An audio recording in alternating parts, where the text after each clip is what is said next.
Can you name some of the memorable teachers that you've had in your lifetime? Take a moment to think about your favorite teachers over the years. What made them so great, so effective? How about some of your least favorite teachers? No need to shout out their names, but was there a reason that they weren't as effective as the others? When you're giving an informative speech, your job will be to teach. Your goal should be to be the most effective teacher possible. In this video, we'll talk about who's giving speeches to inform, list some common general informative speech topics, and cover some of the familiar organizational patterns used in informative speeches. Let's get started. We encounter informative speeches each and every day.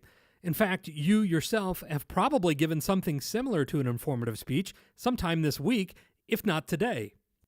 For example, when teachers teach, they're informing. When bosses give sales updates and explain policy changes, they're informing. When coaches coach, they're informing. When pastors and other clergy give sermons, they're often informing. When parents or friends share information with us with the goal of imparting knowledge, yep, you guessed it, they're informing. In your everyday interactions, you often need to be able to both give and receive informative messages. Because of that, you'll want to know how you can be the most effective. Before we get to that, though, what are all these informative messages about?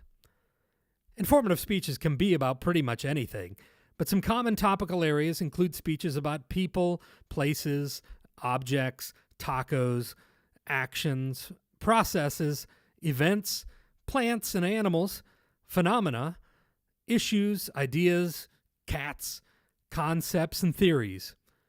If you need some advice on selecting a speech topic, we have a video dealing with precisely that process that can be found on the Compadres Media YouTube channel. To make sense of the topic and help the audience understand and retain as much of your speech as possible, it's important to organize it properly. You've probably already learned about organizational patterns. If not, once again, we have a video on that very topic on the Compadres Media channel. But it bears repeating, as some of those patterns are a better fit for informative speeches than others.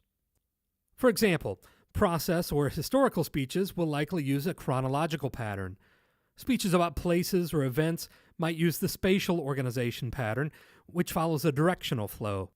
A comparative pattern might be used when moving from the known to the unknown or for objectively presenting information about options.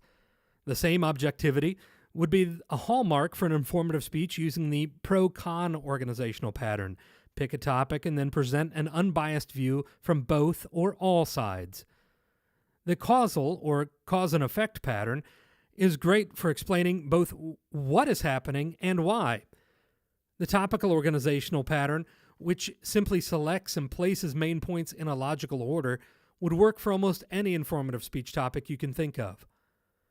The key to picking the correct organizational pattern is determining which will be the most effective for the information that you plan to present. Start with the end in mind, having a firm understanding of the goals of your speech, and then consider which method of organization will best accomplish those goals. So what kind of teacher are you going to be? Carefully considering and selecting the topic for your informative speech and matching it effectively with an appropriate organizational pattern could make all the difference in determining which list you end up on for the folks in your audience. Choose wisely.